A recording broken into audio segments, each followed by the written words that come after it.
Assalamu alaikum student. Muhammad Imran from City Public School. Student, I am going to teach the topic third, chapter 4, exercise 4.3. Topic third. आज हम किसी वजह से white board पे काम नहीं कर सके तो आज कॉपी पे ही काम होगा. तो थर्ड की definition, an irrational radical with rational radicand is called third. Hence the radical under root of nth root of a, इसको nth root पढ़ेंगे, ये इसकी degree nth root of a is a third if a is a rational, the result nth root of a is irrational. Means के total result जो है वो irrational हो, लेकिन जो अंदर वाला रेडिकेंड है, दो चीजें होती हैं. देखें, अगर मैं ये लिखता हूं यहाँ पे अंडर रूट ऑफ 3, तो यहाँ पे ये जो 3 है, 3 अंदर वाला, इसको रेडिकेंड कहते हैं. ये रेडिकेंड है, ये रेडिकेंड है. और ये जो टोटल रिजल्ट है, ये टोटल जो अंडर रूट ऑफ 3 है सारा का सारा, इसको रेडिकल कहते हैं. ये रेडिकल है. ये अंदर वाला जो 3 है, खाली जो 3 है अंदर, ये जिसको सर्कल कर रहा हूं 3 को, ये रेडिकेंड है और ये रेडिकल है. तो जो टोटल रिजल्ट है, जैसे अंडर रूट ऑफ 3 एक इरेशनल नंबर है, टोटल रिजल्ट इरेशनल हो, लेकिन अंदर वाला नंबर जैसे 3 है ये रैशनल है. इसमें ये जो 3 है ये रैशनल है, ये एक रैशनल नंबर है. तो अंदर वाला नंबर रैशनल हो तो ये एक सर्ड कहलाएगी. अगर मैं ऐसे लिखूं अंडर रूट ऑफ पाई, तो ये सर्ड नहीं है. क्यों? क्योंकि इसका जो अंदर रेडिकेंड है पाई, वो इरेशनल नंबर है.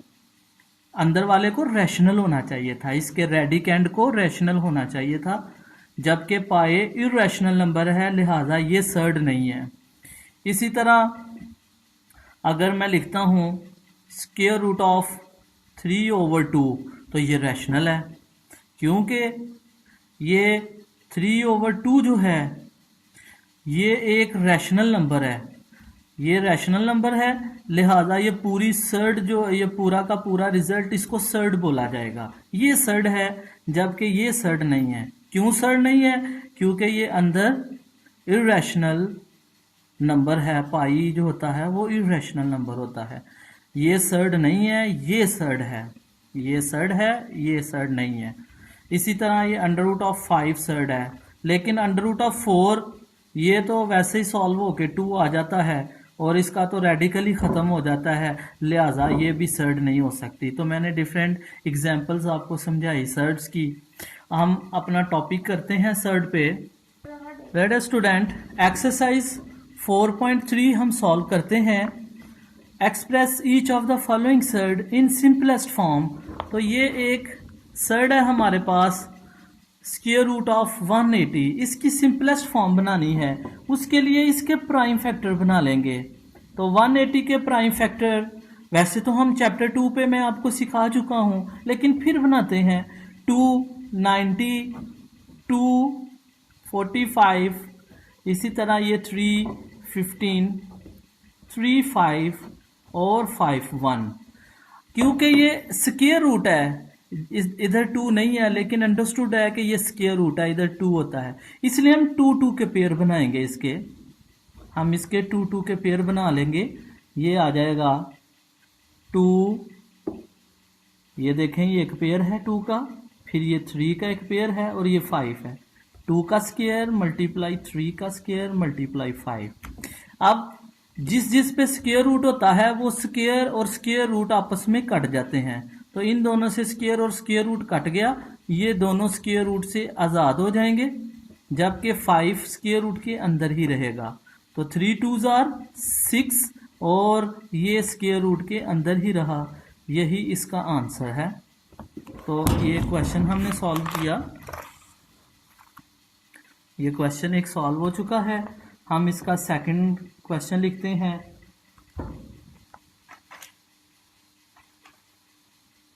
इसका सेकंड क्वेश्चन है 3 मल्टीप्लाई बाई 162 का स्क्वायर रूट ऑफ 162। तो ये 3 इसका इंडेक्स नहीं है, ये इससे मल्टीप्लाई हो रहा है, ये असल में स्क्वायर रूट है। और स्क्वायर रूट में इधर कुछ नहीं, अंडरस्टूड 2 होता है। इसकी जो इसका डिग्री है इसकी वो 2 है, तो इसका इंडेक्स 2 है, इसलिए ये स्क्वायर रूट है। ये 3 से मल्टीप्लाई हो रहा है। तो इसके भी पेयर इसी तरह हम प्राइम फैक्टर बना लेंगे 162 के। 2 8 जार 2 1 जार, इसी तरह ये 3 27 जार 3 9 जार 3 3 जार और 3 1 जार। तो ये वाला 3 तो बाहर है, यहाँ 2 अकेला है, ऐसे ही रहेगा।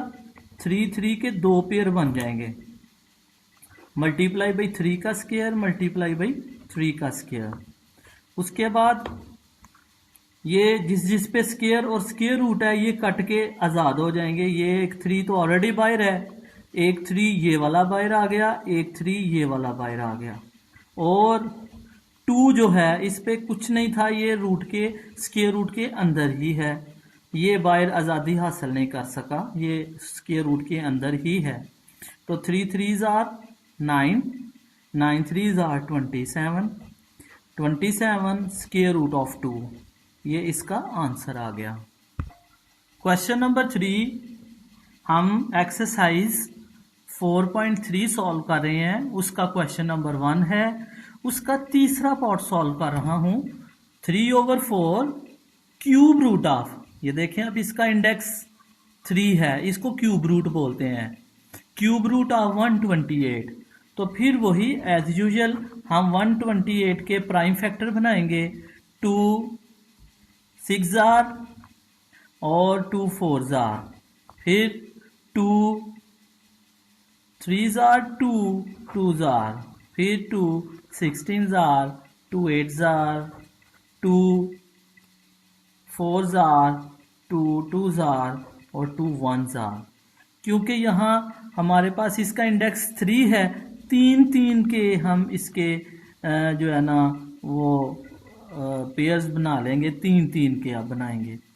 तो ये 3/4 ऐसे ही आएगा, ये क्यूब रूट ऑफ ये 2 की 3, ये 2 रेज़ टू पावर 3, फिर ये 2 रेज़ टू पावर 3 और ये एक 2 ऐसे कैसे बचा हुआ है। उसके बाद ये 3/4। अब क्योंकि ये बाहर क्यूब रूट है, जिस पे पावर 3 होगी वो क्यूब रूट से कट जाएगा। तो ये आपने याद रखना कि ये 3 भी कटेगा, ये सारा ही कट जाता है। ये आज़ादी हासिल कर गए, जिस पे पावर 3 है वो क्यूब रूट से कट गए, बाहर आज़ादी हासिल कर गए हैं। तो यहाँ पे हमें क्या बाहर आ गया, मल्टीप्लाई 2, ये दोनों, ये मैं दोबारा कर देता हूँ, ज़रा स्टेप सही नहीं हुआ। ये 3/4 मल्टीप्लाई 2, ये दोनों बाहर आ गए हैं। और एक 2 जो है वो क्यूब रूट के अंदर ही फंसा हुआ है, क्योंकि उस पर पावर 3 नहीं थी।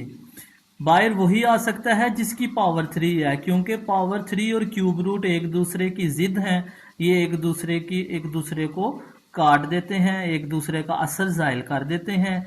ये बाहर आ गए दोनों और ये 2 अंदर ही रहा। अब ये जो 4 है इसकी कटिंग हो जाती है, 2 2 जार 4, इसी तरह ये 2 1 जार 2, तो सिर्फ ये 3 बचेगा, नीचे 1 लिखने की ज़रूरत नहीं है। 3 क्यूब रूट ऑफ 2, तो ये इसका आंसर आ चुका है।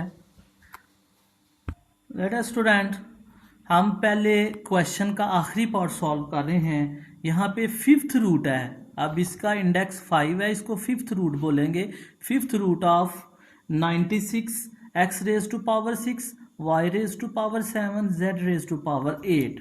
तो सबसे पहले ये जो इंटीजर्स हैं 96, इसके प्राइम फैक्टर बना लें आप। ये 2 4 जार 1 कैरी और 2 8 जार, और फिर 2 2 जार 2 4 जार, फिर 2 12s आर, फिर उसके बाद 2 6 आर, फिर 2 3s आर और 3 1s आर। क्योंकि ये फिफ्थ इसका इंडेक्स 5 है। अब 5 जो 2 हैं उनको इकट्ठा कर लेंगे, 1 2 3 4 5। तो ये देखें ये सारे के सारे 2 जो है ना ये 5 बन जाते हैं, 1 2 3 4 5, सिर्फ 3 बचता है।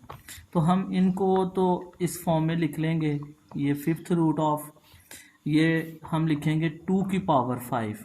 जितना रूट होता है हमने अंदर उतनी पावर प्रोड्यूस करनी होती है। जैसे फिफ्थ रूट है, अंदर 5 पावर प्रोड्यूस कर ली। अब 3 को एज इट इज लिख देंगे ऐसे कैसे ही साथ। इसी तरह x की पावर 6 है, इसको भी तोड़ लें हम। x की पावर 5 मल्टीप्लाई x की पावर 1 को ना भी लिखें तो कोई बात नहीं है। तो ये टोटल x की पावर 6 को तोड़ लिया है। इसी तरह हम y की 7 को तोड़ लेंगे, y की पावर 5 y की पावर 5 मल्टीप्लाई y की पावर 2, तो 5 और 2 7 हो जाता है। इसी तरह हम z को भी तोड़ लेंगे, z की पावर 5 मल्टीप्लाई z की पावर 3, तो 5 और 3 मिलके 8 पूरा कर देता है। तो ये स्टेप आपको समझ आ गया होगा। इसके बाद जिस पे पावर 5 है उसकी पावर कट जाएगी। ये 2 पे पावर 5 है, ये चले पहले मैं इस स्टेप को दोबारा लिख देता हूँ ताकि ज़रा वाज़ेह हो जाए। नीचे 2 की पावर 5, फिर ये 3 ऐसे ही है, फिर ये x की पावर 5, फिर ये एक x ऐसे ही है, फिर y की पावर 5, फिर ये y की 2 ऐसे ही है। इसी तरह आगे z की पावर 5 और एक z की पावर 3, तो ये 8 बनता है। 5 और 3 8 पूरा हो जाता है। इसी तरह 5 और 2 7 पूरा हो जाता है, 5 और 1 6 पूरा हो जाता है। तो मैंने 5 पावर अलहदा कर ली है। अब जिस पे पावर 5 है वो कटता जाएगा, 2 कट गया बाहर आ गया, ये एक x कट गया ये भी बाहर आ गया, ये एक y कट गया ये भी बाहर आ गया, जिसकी पावर कट गई वो बाहर, ये z की पावर कट गई z भी बाहर। और अब अंदर कौन कौन से नंबर रह गए हैं, एक ये 3 बचेगा अंदर, इसी तरह एक ये x बचेगा अंदर, इसी तरह ये y का स्क्वायर बचेगा अंदर और z की पावर 3 बचेगी अंदर। तो इनको ज़रा अगर जनरली फॉर्म में लिखा जाए तो हम इसको 2xy और z लिख सकते हैं, और अंदर fifth root of 3xy square और z की पावर 3। तो ये इसका आंसर। स्टूडेंट पहला क्वेश्चन कंप्लीट हुआ। आप सर्ड की डेफिनेशन याद करेंगे और पहला क्वेश्चन कंप्लीट करेंगे। इंशाल्लाह कल क्वेश्चन नंबर 2 शुरू करेंगे।